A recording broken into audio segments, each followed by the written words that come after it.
bienvenidos y bienvenidas sean a esta nueva edición de Agentes del Cambio. Nosotros súper emocionados de entrar en contacto nuevamente con ustedes. Hoy en nuestros segmentos tenemos muchísimo contenido, señores, que yo sé que les va a gustar. En la entrevista, Hacedores del Cambio, y en contexto internacional con José Luis Morillo, vamos a hacer una mirada panorámica de algunas cosas que están pasando a nivel internacional que son de nuestro mayor interés. Así que quédese ahí con nosotros para compartir esta próxima hora de Agentes del Cambio.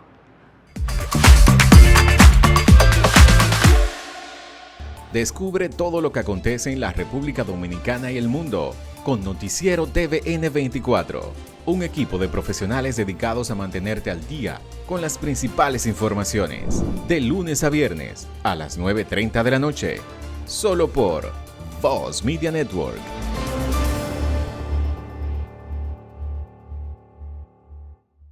Ahora de la figura del presidente.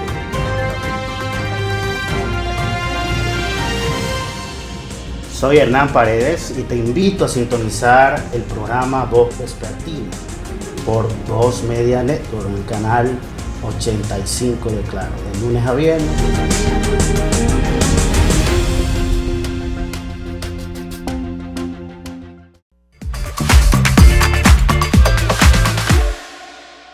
Nuevamente aquí con ustedes en el segmento Hacedores del Cambio. En esta oportunidad me siento muy feliz por compartir con ustedes y compartir con dos personas especiales que tenemos aquí en el estudio. Esta es una semana especial porque esta semana, el viernes, culminan los primeros 4 años de gobierno del presidente Luis Abinader y da inicio a sus siguientes 4 años.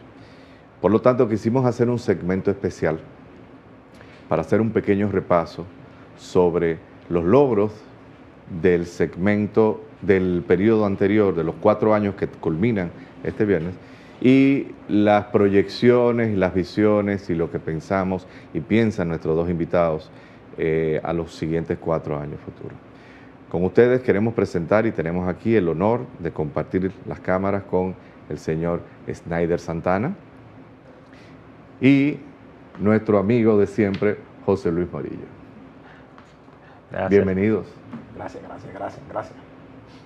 Bueno, señores, cuéntenos, se está aproximando ya el final del primer periodo de gobierno de Luis Abinader, que ya es pasado mañana, ya cierra. Comienza otro gobierno, hay muchas expectativas hacia todo lo nuevo que va a seguir construyendo, lo que va a terminar. Mucho miedo por personas que no saben qué va a pasar con los gabinetes, si se van a cambiar, si no se van a cambiar. ¿Qué piensan ustedes? Snyder, tú que conoces mucho la materia local, conoces mucho todo lo que son los ministerios, las políticas, las bases del partido, tienes contacto con ellos. ¿Qué tú has escuchado? ¿Cuáles son las expectativas? ¿Qué piensa la gente al respecto? Y ya extendiendo la pregunta en materia internacional, ¿qué efecto positivo tiene este cambio, esta reelección, para que después nos diga José Luis más tarde? Gracias, hermano, por la invitación, por estar aquí compartiendo este espacio con ustedes. Me debían la invitación, hace rato la estaba esperando, pero bueno, ya estamos por aquí. Me parece que lo más importante para uno empezar a medir las ejecuciones del próximo gobierno, que comienza a partir del viernes 16 de agosto, es cómo conforma Luis Abinader su nuevo gabinete. Hemos visto, por ejemplo, la entrada de 2 figuras que van a ser fundamental a estos nuevos 4 años, que es la entrada de Faride en Interior y Policía y la entrada del prestigioso expresidente del PRD, Andrés Bautista. Tenemos también pendiente, que se supone, casi un hecho, que va a entrar Guido Gómez Mazara al tren gubernamental, estaría entrando también Julio César Valentín y estaría posiblemente entrando Ramón Alburquerque. Cuando tú tienes una camada de políticos profesionales de la política dominicana muy grajeado en el pueblo como esta figura, entonces eso empieza a marcarte de que los próximos 4 años de Luis Abinader van a ser los 4 años del partido PRM. O sea, el gobierno estará marcado por las figuras fundamentales del PRDismo histórico que quedan en el PRM y del PRM, de los fundadores del PRM. Entonces eso empieza a lanzar señales al partido, primero de unidad, de fortaleza y de que tú vas a tener unos 4 años con un presidente apoyado por un batallón de políticos profesionales que estarán respaldando sus ejecuciones y que estarán también ejecutando políticas públicas con él. Entonces eso me parece de entrada que es una buena señal. Habrá que esperar el viernes, ver los demás decretos que va a emitir el presidente de la República, ver la salida de mucha gente del gobierno y ver la entrada de figuras que quizás no participaron en este gobierno actual o que tuvieron una participación menor que ahora van a ser figuras de primer orden. Mira, interesante. Coincido ahí con Snyder en la parte que tiene que ver con la reinserción de figuras nuevas, que son figuras importantes desde el punto de vista de la experiencia que tienen a nivel político, pero además porque también lanza un llamado a las bases del partido de que su liderazgo va a comenzar a ocupar un posicionamiento importante dentro de este gobierno, que era algo de lo que se había quizá criticado en la gestión pasada. El otro aspecto importante es que son funcionarios, muchos con experiencia de Estado acumulada, lo que también genera un mayor nivel de entendimiento hacia donde el presidente Luis Abinader va a conducir su gabinete. O sea, él está apostando a no improvisar, está diciéndole a la población de que él quiere en su tren de gobierno en estos próximos 4 años personas que tengan la capacidad de acompañarlo en todas las reformas que él está impulsando. Viene un conjunto de reformas del Estado que lo que implica para tú poder impulsar estas reformas, poder contar con personas que tengan experiencia en esos procesos y que además también logren tener, si se quiere, cierto nivel de liderazgo dentro de la estructura del partido y de credenciales hacia afuera en la población. En el orden internacional, que la pregunta que me hacías, hay que señalar que incluso vamos a seguir teniendo un liderazgo importante en el orden internacional. De hecho, ustedes saben que con la crisis que se ha generado en Venezuela, lo que nos dice este proceso de ahora es que el mismo presidente recién electo en Panamá había convocado a una cumbre de presidentes para darle seguimiento y buscar algún tipo de alternativa a la situación que está pasando en Venezuela. Esa cumbre que estaba tratando de convocar el presidente de Panamá aparentemente no logró generar unas expectativas tan amplias y lo que decidió acogerse a que muchos de estos presidentes que estaban convocando para Panamá vienen a la toma de posesión del presidente Luis Abinader y quieren utilizar como escenario tener un primer encuentro de acercamiento para definir un conjunto de iniciativas que puedan permitir generar un proceso de diálogo entre la oposición y el gobierno de Nicolás Maduro para ver qué salida se le va a tomar. Y eso te indica a ti que nosotros vamos a seguir en el gobierno del presidente Abinader teniendo un liderazgo importante en la región. El otro aspecto importante que es bueno señalar es como parte del llamado que el presidente hizo con relación a Haití, de que era importante que se tuviera una intervención en este país, se logramos que Kenia pudiera asumir esa responsabilidad, pero el reto todavía es mucho más amplio y eso es parte de las tareas que se van a asumir en este próximo gobierno. Tenemos la cumbre de las Américas que se va a desarrollar en marzo del año que viene, donde se debe de elegir el próximo secretario general de la Organización de Estados Americanos. Esto también es otro elemento que apuntala al liderazgo en la región que va a asumir la gestión del presidente Abinader.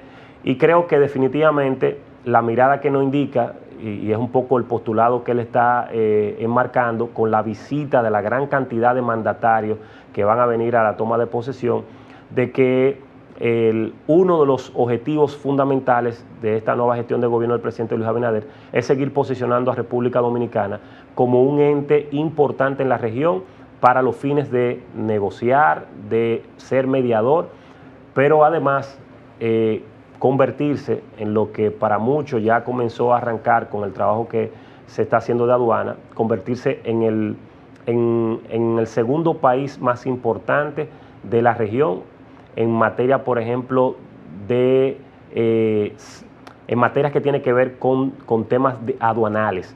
En muchas ocasiones se quería que después de Panamá, República Dominicana pudiera ser el hub del Caribe, y esto ya con todos los desarrollos que se han impulsado desde aduana, se está comenzando a lograr, y es parte de lo que también el liderazgo del presidente Abinader a nivel internacional también está posicionando.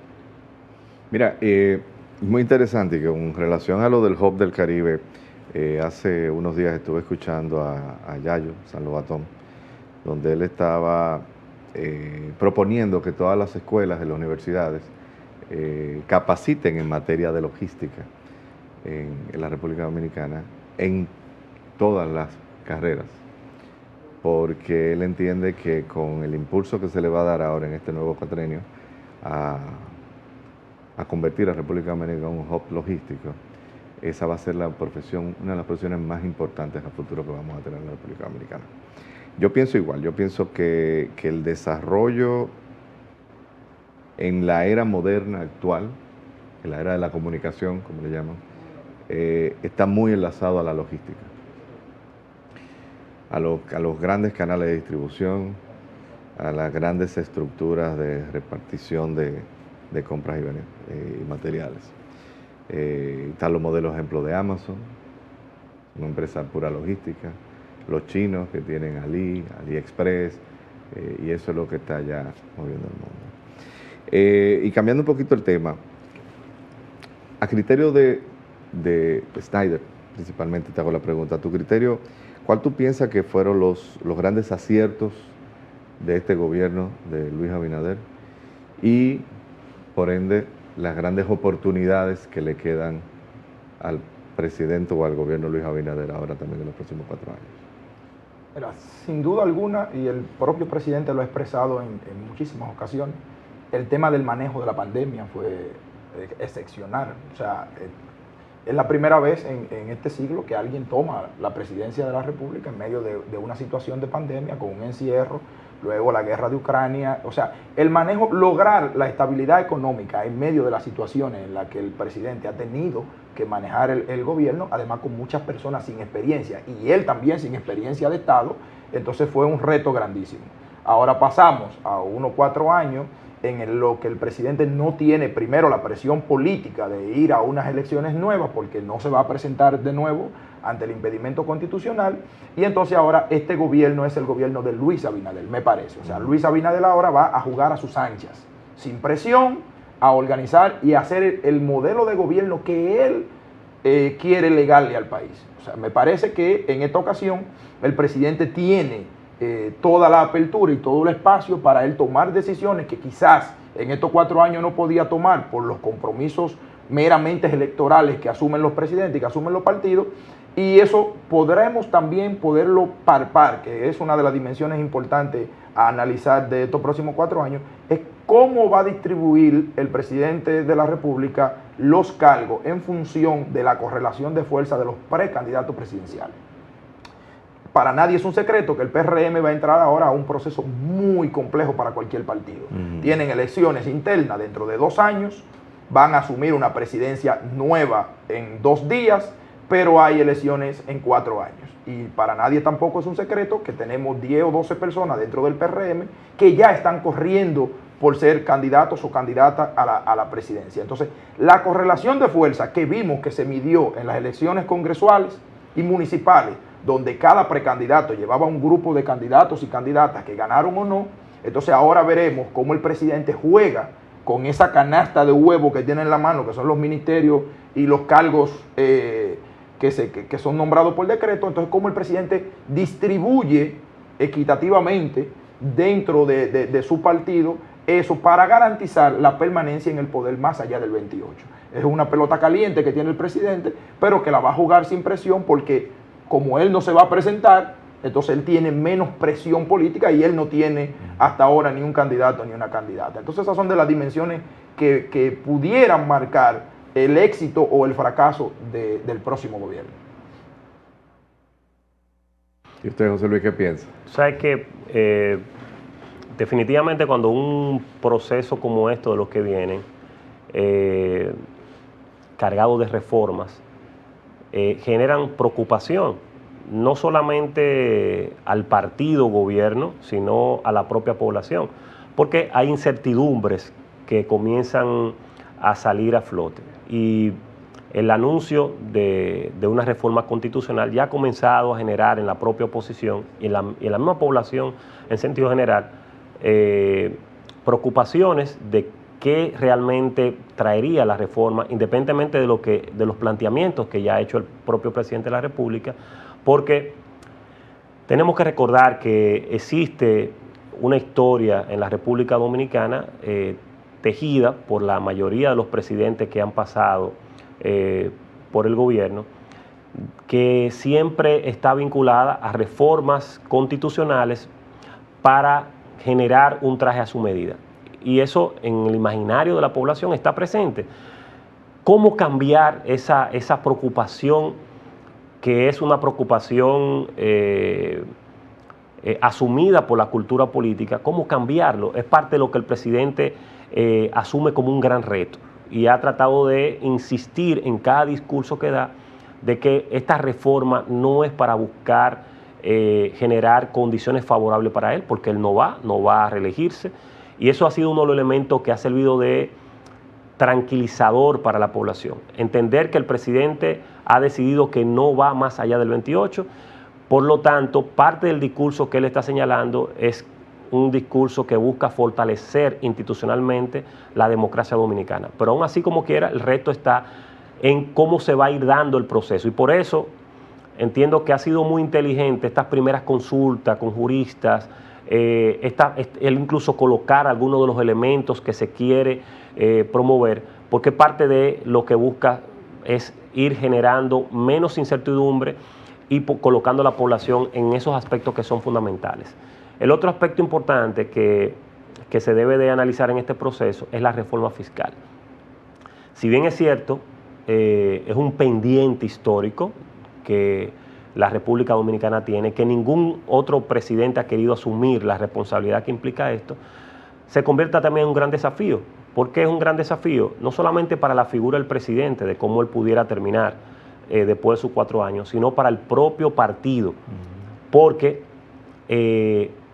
si no se hace de manera correcta la reforma, atendiendo los intereses de la población, sobre todo los intereses de la población, pudiera eso convertirse en una carga importante para cualquier candidato que salga electo con mira al 28. Puede ser una gran factura que le puede pasar a la población a eso. Entonces, por eso es importante, y entiendo que es parte de lo que el presidente va a asumir en este proceso, es cómo se va a llevar esta reforma. Las discusiones ya han empezado con todos los sectores empresariales, sociedad civil, pero entiendo que el enfoque debe de ser seguir llevando los temas a la población, para que la población asuma mucho más los temas que se requieren. ¿Y por qué es importante la reforma? Porque es importante transformar muchos de estos privilegios que en un momento determinado fueron importantes para la sociedad dominicana para poder crecer, pero hoy en día ya hay cierta estabilidad en muchos sectores que hoy gozan de grandes excepciones fiscales que ya no tienen sentido. ¿Por qué no tienen sentido? Porque son ya proyectos que están consolidados desde el punto de vista económico y ningún Estado crece sin recursos económicos para poder responder tanto a sus políticas sociales como a las propias políticas de desarrollo para que otros inversionistas puedan encontrar un panorama favorable, pero además los mismos sectores empresariales que están emergiendo, como las pequeñas y medianas empresas, puedan también tener las facilidades de poder competir en un mercado donde las grandes empresas que gozan de esos grandes privilegios no terminen ahogándolo y haciéndolo desaparecer, porque lo que hemos visto en la República Dominicana, que más del 90% de las empresas que hoy existen son las pequeñas y medianas empresas, y es incluso la tendencia a nivel mundial. Por lo tanto, se deben de hacer una reforma fiscal que pueda tomar en cuenta a estos sectores y que le pueda ayudar para seguir creciendo y desarrollándose. Es decir que entiendo que hay muchos retos y desafíos que el presidente enfrenta en estos momentos y que debe de hacerlo con una mirada fría, entendiendo que en él se garantiza tanto el futuro de cómo él pueda salir y quedar en la permanencia del imaginario político de la República Dominicana, muy bien posicionado, pero que su partido también pueda quedar bien y que le garantice ir más allá del 28. Mira, Snyder, y quiero aprovechar, no quiero dejar la oportunidad de preguntarte, ya con todo lo que estamos hablando de la reforma y las reformas que vienen, ¿qué piensas sobre la ley de partido? ¿Habría que tocarla, modificarla? Me parece que en principio la ley de partido no. Creo que habrá que, luego de la reforma constitucional, empezar a discutir el tema de la ley electoral para modificar algunos aspectos, adecuar, si pasa en la reforma constitucional, el tema de la unificación de las elecciones. Habrá que validar algunos criterios ahí y modificar algunas cosas de la ley electoral. Pero el tema con la reforma constitucional es que para mí es un gran reto. ¿Cómo es que el presidente va a convencer a 53 diputados que levanten la mano para votar por una reforma constitucional que lo estaría sacando a ellos en los próximos 4 años del Congreso? Porque tú reducir de 190, o sea, quitar 53, tú quieres decir que 53 que van a levantar la mano por esa reforma constitucional no tendrán posibilidad de ir a una repostulación. Y toda vez más complicado cuando tú tienes un Congreso donde van a entrar muchos diputados y diputadas nuevas y con una mayoría abrumadora del partido del gobierno. O sea, ¿cómo tú pones a un grupo de diputados y diputadas a afilar el cuchillo para su propia garganta? Ya tú has visto ahí declaraciones de varios diputados del PRM contra esa reforma.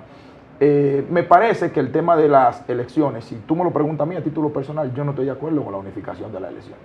Porque en un país que crece, que tú tienes ya vamos para 160 municipios, tú tienes que montar 160 procesos electorales. Entonces, montar todos esos procesos electorales con la logística electoral en este país, con la Junta Electoral como la tenemos y con los partidos en el nivel de inmadurez que todavía están, me parece que sería muy riesgoso ir a unas elecciones. Además de que me parece tampoco que no sería más económica una elección el mismo día. O sea, ese es mi criterio particular.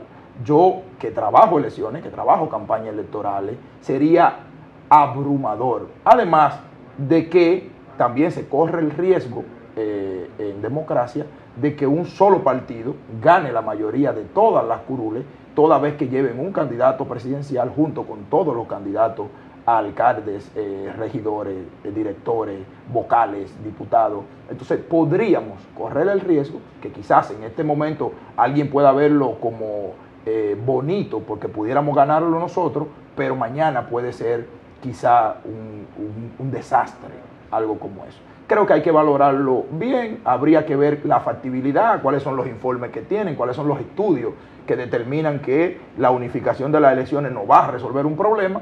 Entonces levantaríamos la mano todo y lo aplaudiríamos. Pero creo que hay que madurar bien esa propuesta y hay que explicársela bien, tanto a los que van a votar como a los que vamos a trabajar con esa propuesta, si pasa o no. Después de ahí, por ejemplo, después de la reforma del 2010, que me corrijan los jurisconsultos, aquí quedó pendiente, por reserva de ley y modificaciones, unas 122 leyes que había que trabajar o modificar después de la reforma del 2010, y creo que a la fecha se han trabajado unas 30 o 40. O sea que hay una deuda pendiente en materia legislativa de revisión de muchas de las normativas jurídicas nacionales, y esta nueva reforma constitucional entonces también agregaría una serie de elementos que habría que ir trabajando. Y evidentemente la ley electoral y la ley de partidos van a ser trastocados por la modificación constitucional.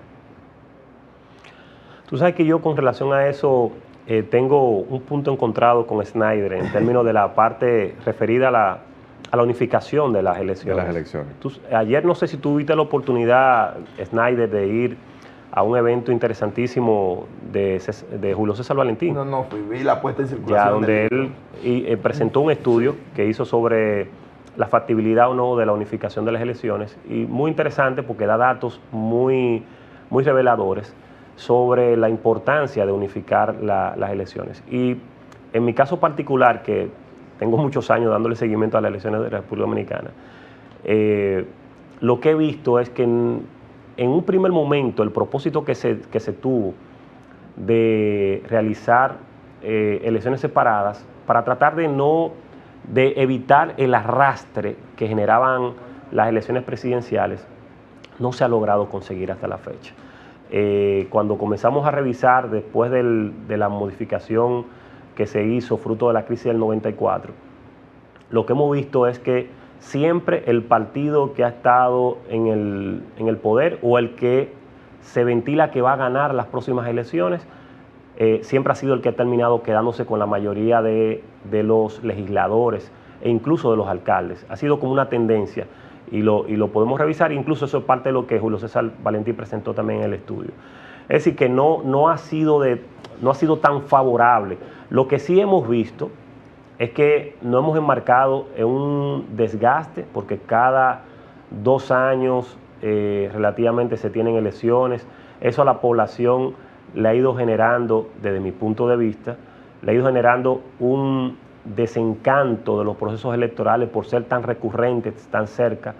Y el otro aspecto importante que puedo citar de eso es el gasto. No es lo mismo, por ejemplo, tú concentrar todas las candidaturas en un solo proceso, que tú pudieras decir, bueno, van a gastar como quiera mucho dinero. Sí, desde un punto de vista, pero cuando tú lo analizas de lo que tiene que ver la publicidad, lo que tiene que ver la propia dinámica de los partidos que tienen que utilizar 2 presupuestos en años diferentes, te dice a ti que definitivamente habrá una reducción del gasto desde el punto de vista económico para los partidos, pero la parte más importante, que es la que yo quiero cuidar en este asunto, y es por lo que me interesaría apostar a esa propuesta que hace el presidente, es cómo nosotros podemos lograr que la población mantenga altas expectativas en lo que es la democracia participativa, porque es uno de los elementos que se ha ido perdiendo y lo podemos registrar en estas últimas elecciones, que entendíamos que después de la pandemia lo lógico era que pudiera incrementarse el nivel de participación. Y estas elecciones, y Snyder me puede corregir, que maneja mejor que yo los datos electorales, la abstención estuvo por encima de un 47%. O sea, es una cosa que preocupa, porque una de las democracias más sólidas ahora mismo de América Latina lo representa República Dominicana. Y es sólida no porque nosotros no tengamos conflictos ni situaciones como estamos viendo en otros países de América Latina, sino por la alta participación de la población. En una legislación que es bueno señalar que en muchos países de América Latina participan muchas personas, pero es porque el voto es obligado. O sea, porque la legislación obliga a que la gente participe, si no tiene sanciones. República Dominicana, nuestro marco legal no exige la obligatoriedad del voto. Sin embargo, siempre ha habido una tendencia de participación muy alta. De hecho, los niveles más altos de abstención llegaron a un 30%. Pero en estas elecciones hemos visto con mucha preocupación cómo fue los niveles de abstención. Entonces, yo entiendo que este tipo de proceso también puede incentivar a que la población tenga un tiempo de pausa. Los políticos nunca dejan de trabajar política, pero sí desde el punto de vista electoral, y nos ayudaría quizás a madurar un poco más los procesos, que es lo que yo quizás entiendo. Estoy haciendo yo una interpretación a priori de lo que puede ser el interés del presidente, pero entiendo que quizás no solamente encierra un tema económico, sino también cómo podemos fortalecer el interés de la población para que pueda participar en estos procesos. O sea que, si bien es cierto, creo que eso pudiera ser favorable. El otro aspecto importante, que yo soy un poco más radical con el tema del Congreso. Yo soy de lo que creo que nosotros no podemos darnos el lujo de tener aquí un Congreso tan grande. O sea, 2 cámaras en la República Dominicana. En el pasado nosotros tuvimos, y ahí está la historia, nosotros tuvimos un Congreso unicameral. O sea, no es nuevo, no es un tema no es una idea desfasada, no es una idea, por ejemplo, atrevida. Es algo que ya nuestra historia lo registra, y lo que puedo señalar es que incluso lo veo hasta más democrático, porque tú puedes ampliar el radio de acción. Tú no tienes que tener un Senado, tú lo que tienes que tener una Cámara de Representantes, donde tú logres tener entonces un radio de acción más amplio. De hecho, en democracia, definitivamente quienes deben de legislar, porque tienen una representación más directa con la gente, son los diputados. Y eso es lo que debe de primar aquí en la República Dominicana, porque es un país muy pequeño.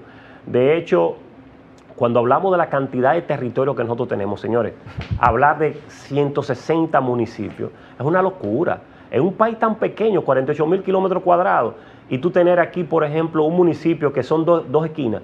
Cuando tú vas al interior del país, por ejemplo, tú vas a Asua, que tiene 11 municipios.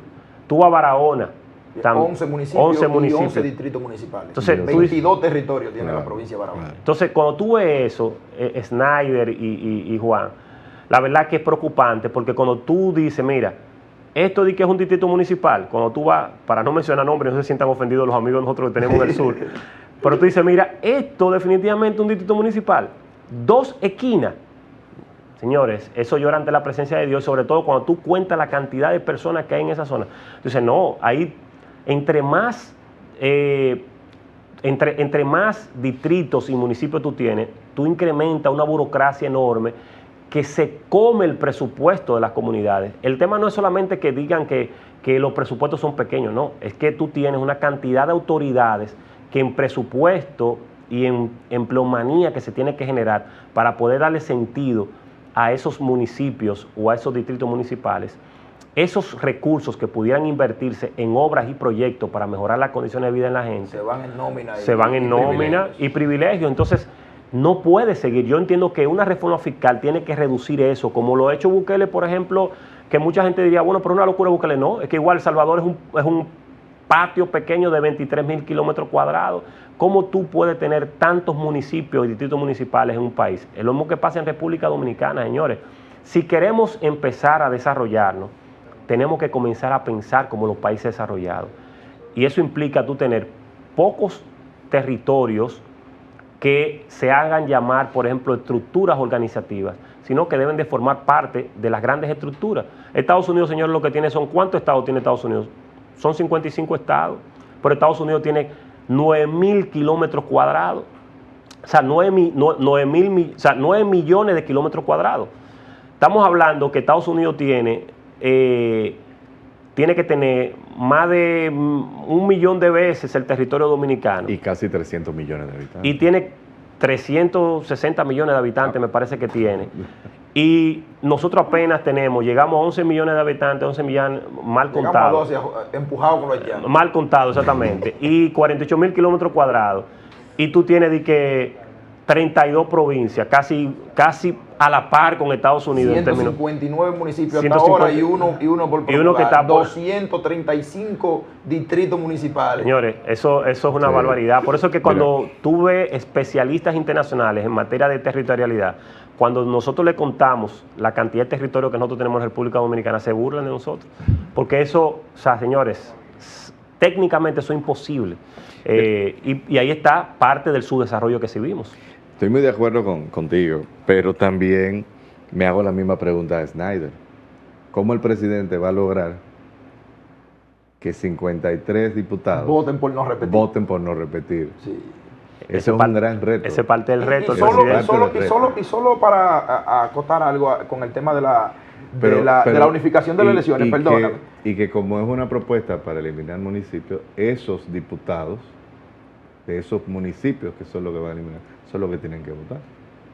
Yo creo, para ir un poco a lo de que me quede pendiente con el tema de la unificación de las elecciones, yo apuesto a la unificación de las elecciones si se hace el compromiso de hacer elecciones automatizadas, electrónicas, porque hasta el siguiente ejercicio tenemos 34 partidos.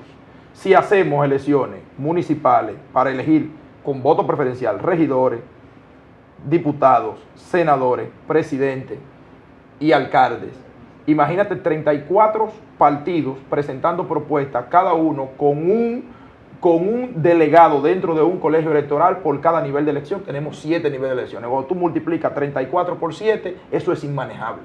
Entonces, logísticamente, manejar unas elecciones unificadas con el nivel, con la división que tenemos en materia electoral, que tenemos 7 niveles de elecciones y tenemos 34 partidos políticos. Eso después del lujo de Estados Unidos, que tiene 2 partidos. Pero cuando tú tienes 34 partidos políticos participando en unas elecciones, o sea, eso es terrible contar eso. Vamos a tener que tomar el centro olímpico para contar los votos. Ahora, si tú me dices, no, vamos a hacer el voto automatizado en las próximas 3 elecciones, entonces yo te digo, ok, unifiquemos las elecciones porque el voto Con un electrónico tú votas y se cuenta de una vez y no necesitas siquiera delegado.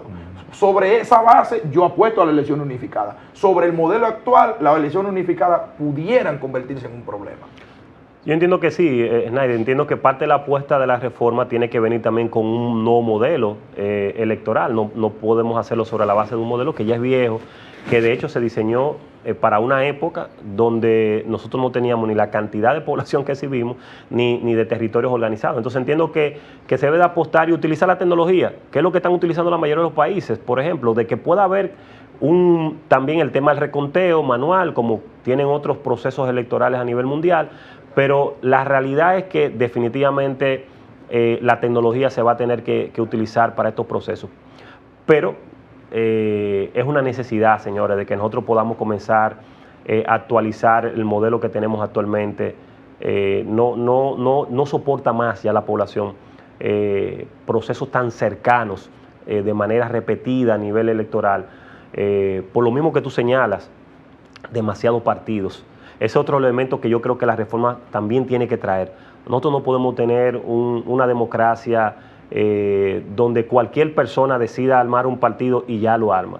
O sea, ya hay un partido que implica un costo para la democracia. Sí creo que debe de, como en otras figuras, como existe en México, incluso en Estados Unidos, que el que quiera ser un candidato independiente lo haga, pero no necesariamente eso tiene que implicar que usted crea un partido para los fines correspondientes. Coyuntural y pasa la coyuntura y listo, y se acabó. Pienso que debe haber un partido por ideología política.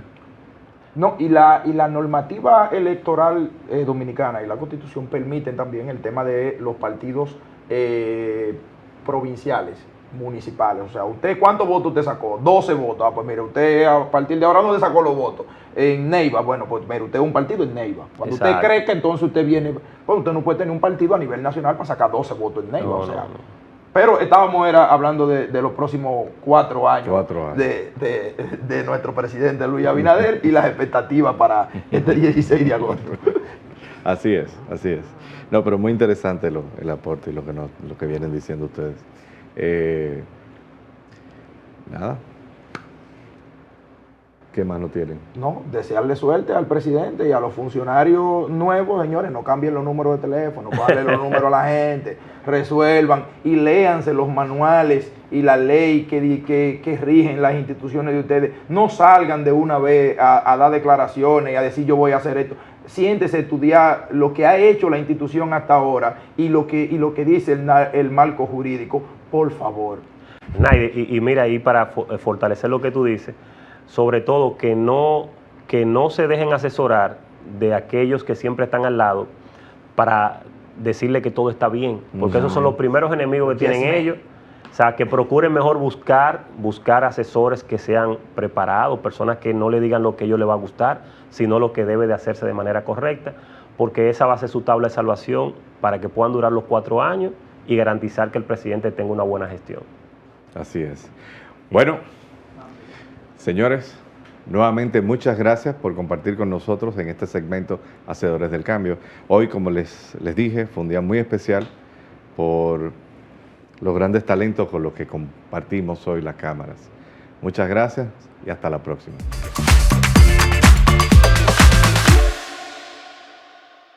Inicia tu día actualizado con el programa matutino más completo de la televisión dominicana, Voz Matutina.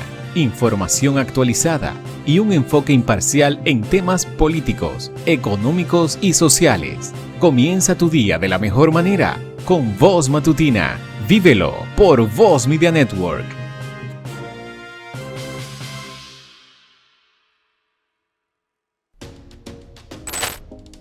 El análisis político, el análisis económico, la opinión, no se la pierdan en Voz Media Network todos los domingos a las 5 de la tarde. Hablando conmigo, hablando que uno se entiende. Ahora de la figura del presidente.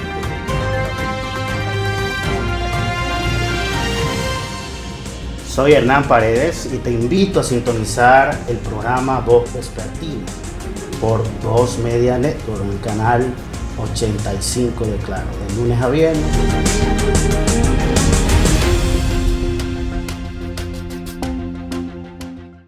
Descubre todo lo que acontece en la República Dominicana y el mundo con Noticiero TVN 24, un equipo de profesionales dedicados a mantenerte al día con las principales informaciones, de lunes a viernes a las 9:30 de la noche, solo por Voz Media Network.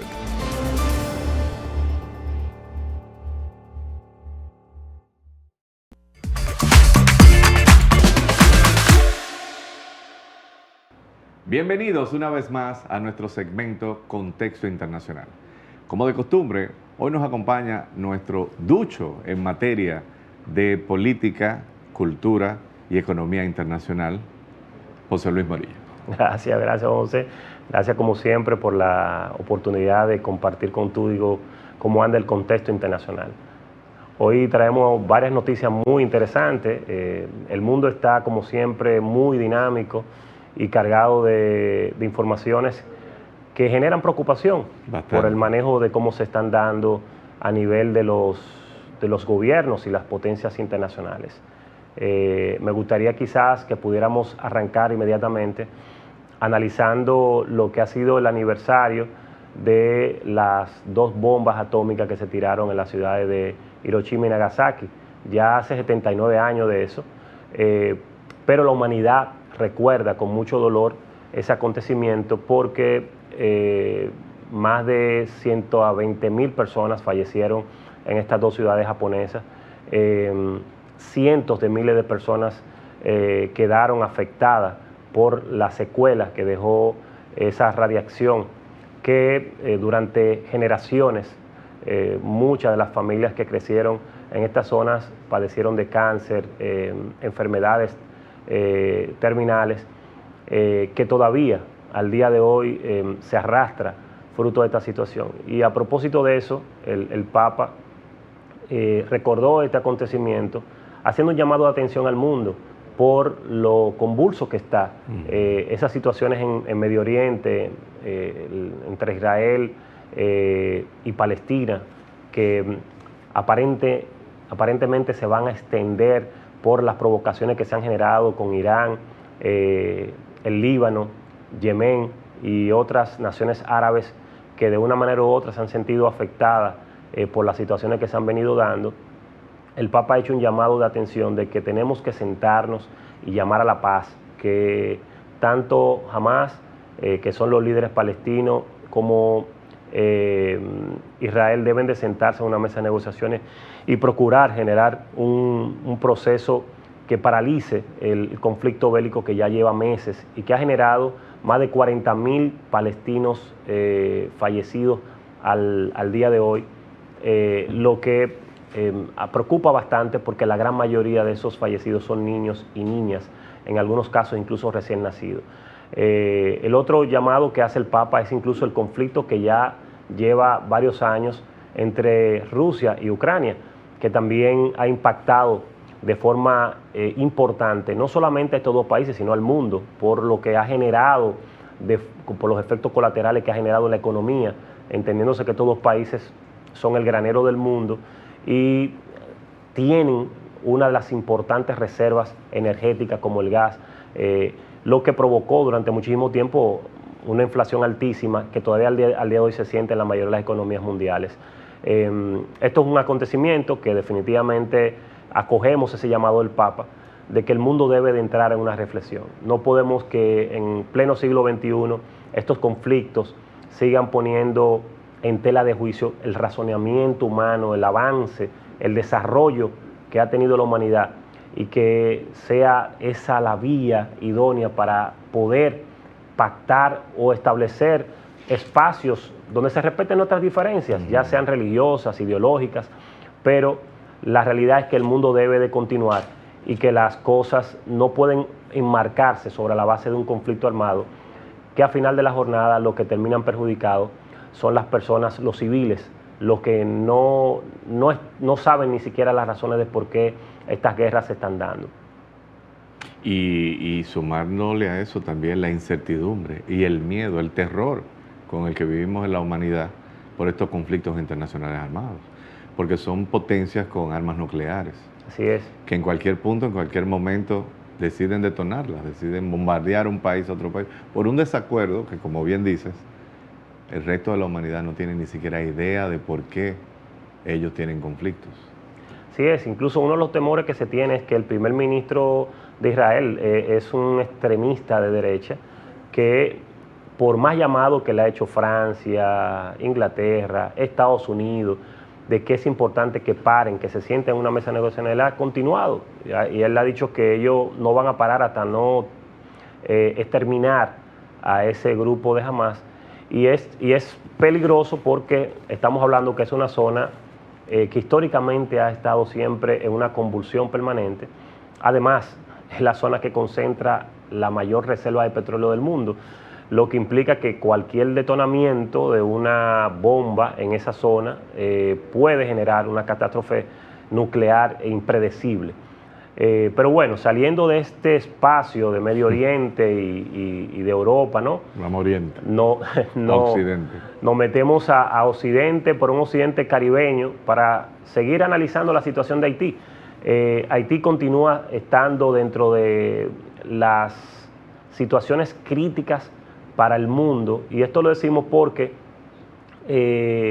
cada día mueren, según las estadísticas de Naciones Unidas y de organizaciones que trabajan el tema de la niñez, indica que cada día mueren 5 niños en Haití fruto de la violencia que generan las bandas. Esto es sumamente preocupante porque estamos hablando que son efectos directos en la población que va en crecimiento y que puede aportar al desarrollo de Haití en un momento determinado, porque es la niñez, son los que tienen el futuro garantizado para desarrollar esa nación que tanto lo necesita. Y la verdad es que no sabemos cuándo va a parar, porque a pesar de la llegada de las tropas kenianas, el conflicto cada día es peor y la situación se agrava mucho más en Haití. Bueno. Y con relación a Estados Unidos, ¿cómo sigue ese panorama que la semana pasada no estuviste hablando? Sí, tú sabes que es interesante porque en un primer momento había unas diferencias que se estaban dando entre los demócratas, sobre todo el ala que promueve Barack Obama, tenía ciertas diferencias desde el punto de vista político con el grupo de Biden, y bueno, pues ya aparentemente entendieron que la única manera de ellos poder enfrentar a Donald Trump y tener la posibilidad de ganar unas elecciones en noviembre de este año es manteniendo una unidad como partido. Y ya Barack Obama, conjuntamente incluso con los Clinton, han señalado que estarán del lado de Kamala Harris ahora en la convención demócrata, levantándole las manos y apoyándola para que ella realmente pueda enfrentar de una manera contundente en las elecciones de noviembre. De hecho, las encuestas han ido mostrando un cambio del panorama político en Estados Unidos, ha ido creciendo en ciudades incluso que siempre ha sido ícono del Partido Republicano, como el caso de la Florida. Kamala ha ido reduciendo la ventaja sustancial que tenía Donald Trump en esta zona, y eso muestra que definitivamente la estrategia ha estado funcionando para los demócratas, aunque todavía el escenario sigue mostrando unas altas posibilidades de que Donald Trump sea quien pues se alce con la victoria en las próximas elecciones. O sea que esto es un poco de lo que nos muestra el contexto internacional. Y por último, me gustaría cerrar con algunas de las predicciones que hace la CEPAL con relación al tema del crecimiento económico para América Latina. Lo que nos dice la CEPAL que a principios de mayo de este año había una proyección de un 2.5 para toda América Latina en función del desarrollo. Esto por una recesión que se ha dado de manera natural, fruto de la inflación que se ha venido acumulando, pospandemia, crisis de Ucrania y Rusia, y además un manejo quizás no muy adecuado en el tema de la productividad, y con ello la creación de nuevos empleos en los países de América Latina generó que las condiciones para este año no fueran las más favorables, después de haber crecido más de un 3 y un 4 en algunos casos. Lo que se ventila ahora recientemente es que vamos a cerrar el año incluso con un porcentaje mucho menor de lo que se había proyectado a mayo de este año. Se está hablando de 1.8, lo que implica es que la situación, el panorama no es muy favorable para América Latina en los próximos meses por las proyecciones que hemos mencionado, porque la observación fundamental que se hace es cómo se puede traducir esto en una mejor calidad de los empleos que se tiene, y para que esto pueda ser así hay que hacer definitivamente importantes reformas en los países de América Latina, que vale decir, somos la región más desigual del mundo, donde constantemente crece la economía, sin embargo eso no se refleja en la reducción de pobreza. Bueno, José Luis, nuevamente, muchas gracias, nuevamente. Señoras y señores, muchas gracias por estar con nosotros y acompañarnos. Hasta aquí nuestro segmento Contexto.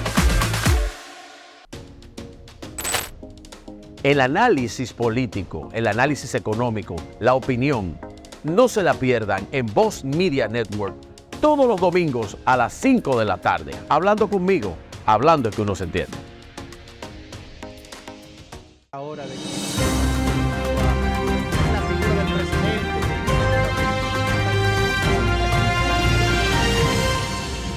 Soy Hernán Paredes y te invito a sintonizar el programa Voz Vespertina por Voz Media Network en el canal 85 de Claro, de lunes a viernes.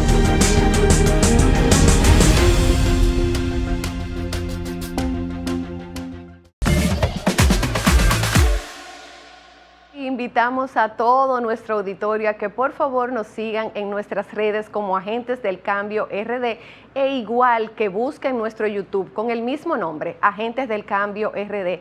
Suscríbanse por favor para que cada vez que tengamos un contenido nuevo para ustedes puedan enterarse oportunamente. Nos vemos la próxima semana a través de Voz Media Network y por YouTube también.